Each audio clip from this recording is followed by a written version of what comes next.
Pardon me, is that the Chattanooga Choo Choo? By Ellen Eady, illustrated by Kelly Guhne. Harry the Hopping Mouse was packing for summer vacation. He was traveling halfway around the world, from his home in Australia to Chattanooga, Tennessee. The family would be staying at the historic Chattanooga Choo Choo. It was a railroad station about 100 years ago, but now it's a famous hotel. They would even be staying in a real sleeping car.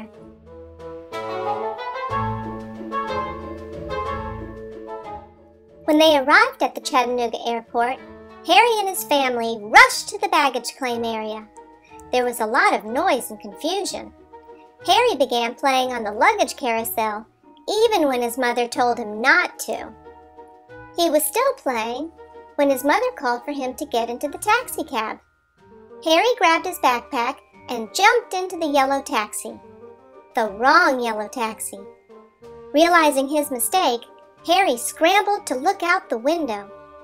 He watched helplessly as the taxi pulled away from the curb. Horrified, Harry wondered where the taxi would take him.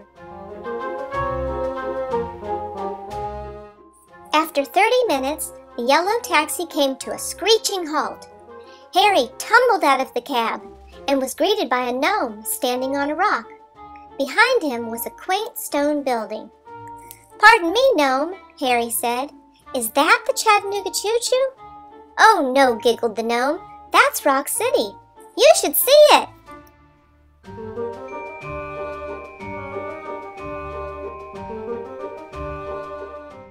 Harry took the gnome's advice and wandered through the maze of rocks. He teetered across the swing-along bridge and inched through Fat Man Squeeze.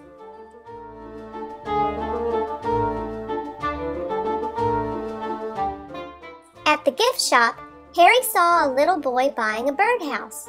Suddenly, he had an idea. Maybe this boy was going to the Chattanooga Choo Choo. He sneaked inside the birdhouse and waited.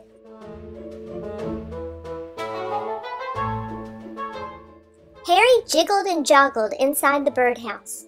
He peeked outside just as the boy stepped onto an elevator. As the elevator slowly descended, Harry's ears began to pop like corn. At last the door slid open. Harry peered out for another look when he heard a thunderous roar. He almost fell off the birdhouse when he saw a towering waterfall cascading deep inside a cavern. Spray misted his fur as he gawked at the incredible sight. Fearful of being discovered, Harry ducked back into his hideout. He was startled when a nosy bird poked her beak inside. "Good heavens," she chirped. "A little bird told me this birdhouse was available." She pushed her way in and fluffed her feathers. "Pardon me, ma'am," Harry said politely. "I can't fly another foot with my bad wings," she continued. "Pardon me, ma'am," Harry persisted, "but is that the Chattanooga Choo Choo?" "Goodness knows," she cackled. "That's Ruby Falls. You're 1,100 feet underground, sonny. But you'd better stay inside if you don't want to look like a wet rat." "I'll keep that in mind," Harry promised. "Remember, I have first dibs on this place." With that, the bird turned and wiggled back through the opening. Her plump bottom wedged in the hole, and she squawked noisily, "Help! I'm stuck!" Harry backed up and plowed into the bird's rump. "Have a nice flight," he cheered. The next time Harry crawled out of the birdhouse, he saw a fortress with iron gates and cannons. He walked through the gates and found a soldier on duty. "Pardon me, Corporal," inquired Harry. "Is that the Chattanooga Choo Choo?" "No, sir," shouted the corporal. "This is Point Park, sir.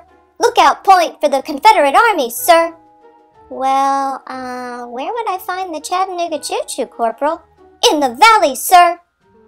Harry looked out over the edge of the mountain and scratched his head. "How do I get down the mountain, Corporal?" "Take the incline, sir," the soldier announced.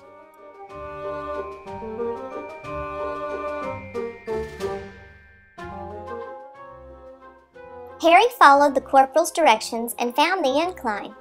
It was a railway car that took passengers up and down Lookout Mountain. The conductor told Harry that it was the steepest passenger incline in the world. That didn't surprise Harry. He curled his tail around a railing so he wouldn't fall off the seat.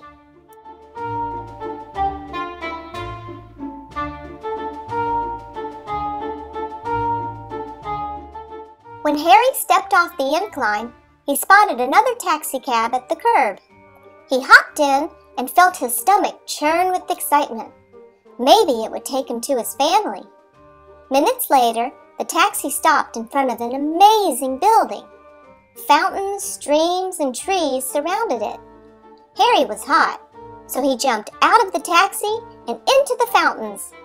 After cooling off, he approached a tourist taking pictures of the building. "Pardon me, ma'am," he interrupted.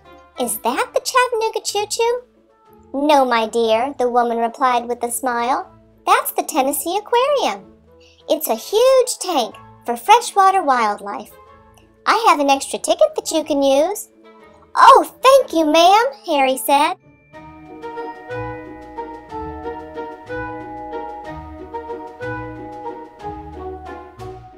Harry entered the giant aquarium and explored the freshwater habitat.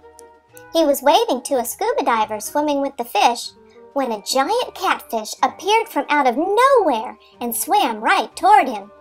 It weighed almost 70 pounds. Harry left the building immediately. He was afraid of cats. Meow!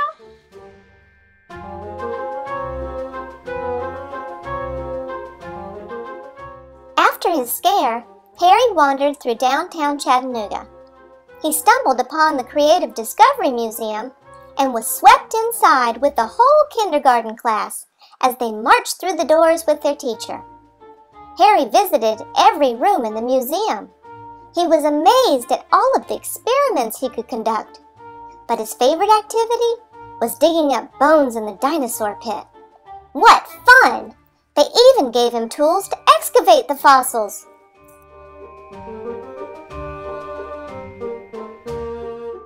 Even though Harry was a hopping mouse, his legs felt tired.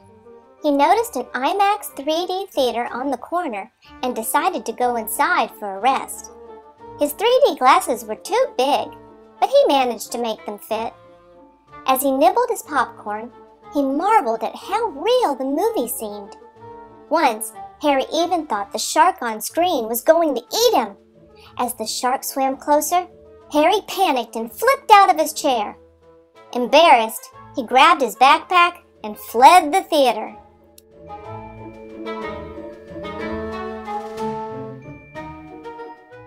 Harry hopped around anxiously until he caught a glimpse of a beautiful blue bridge. It was the Walnut Street Bridge, the longest pedestrian bridge in the world. He decided to cross it to the other side. Bad idea for a little mouse. He ended up dodging strollers, rollerblades, bicycles, joggers, and more! On the way over, Harry noticed a shimmering golden horse atop a building down below. He decided to investigate. He discovered a pavilion with beautifully carved animals that moved up and down and round and round. A lady was collecting tokens to ride the animals. Harry tugged on the lady's skirt until she looked down at him. "Pardon me, lady, is that the Chattanooga Choo Choo?" "Not quite," she laughed. "This is the Coolidge Park Carousel. If you buy a token, you can ride your favorite animal." Harry reached into his backpack and dug out some change. He found an ostrich to ride and climbed onto his back. As the music played, Harry rode the giant bird around and around and around.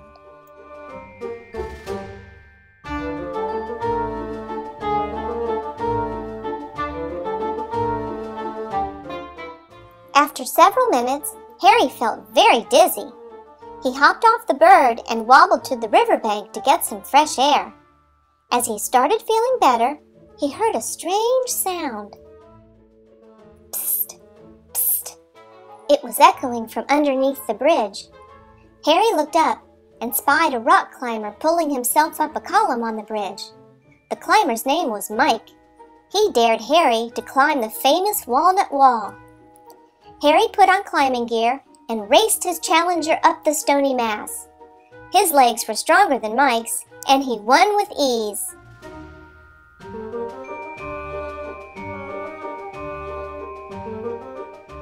Mike handed a piece of cheese to Harry. "Here, dude. You could use some fuel after that awesome climb." Harry was starving. He popped the cheese into his mouth and swallowed it whole. Then he looked out over the Tennessee River and noticed for the first time a cluster of old mansions perched on a bluff. "Pardon me, dude," Harry said to Mike. "Is that the Chattanooga Choo Choo?" "No way, Mouse Dude. That's the art district. You should check it out. There are museums, restaurants, a sculpture garden, and my personal favorite, the pastry chef's window." "How do I get there?" Harry asked. "It's easy peasy, man. Just cross back over the Walnut Street Bridge and follow the river walk. It winds underneath the bridge and up the bluff." "Thank you," Harry said graciously. "You are very welcome, little Mouse Dude."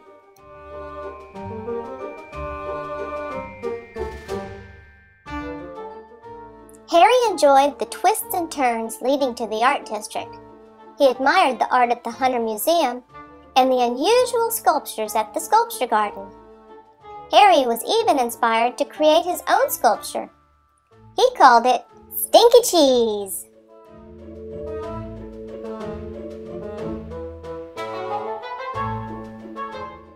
Harry finally passed the window where the pastry chef was creating delicious works of bakery art.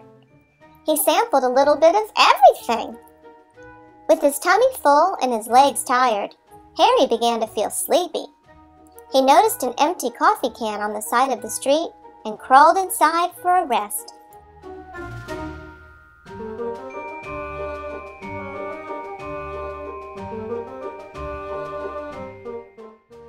It was peaceful inside until a street sweeper swept him up and slung him down the hill. The can rolled faster and faster until crash! It hit a curb. Harry was launched out of the can and into the road. He screamed when he saw an electric bus heading right for him. Harry rolled quickly out of the way and just missed being a mousetrap.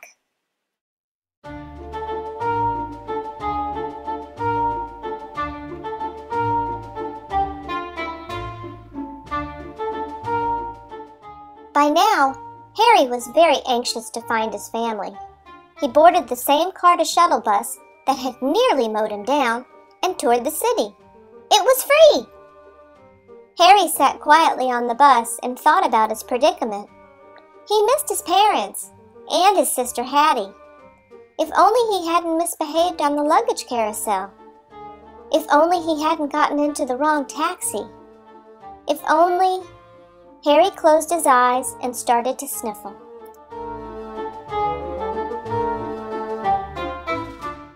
Just then, the bus driver made an announcement.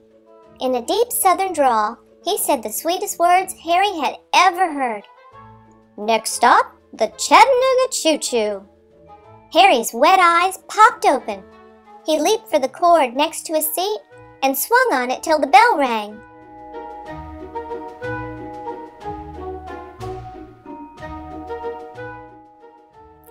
When the bus finally stopped, Harry jumped out and burst through the doors of the hotel.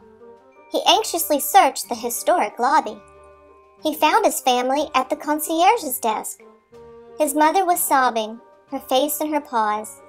His father stood sadly next to her, holding Hattie. "Mom! Dad! Hattie!" Harry yelled. He jumped into his mother's arms. "Harry found us!" Hattie cried. His mother squeezed him tight as she stroked his fur. "Oh, Harry," she whispered, "we were so worried."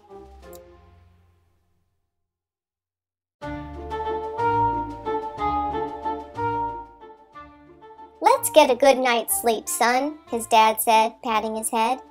"Tomorrow, we'll show you the sights."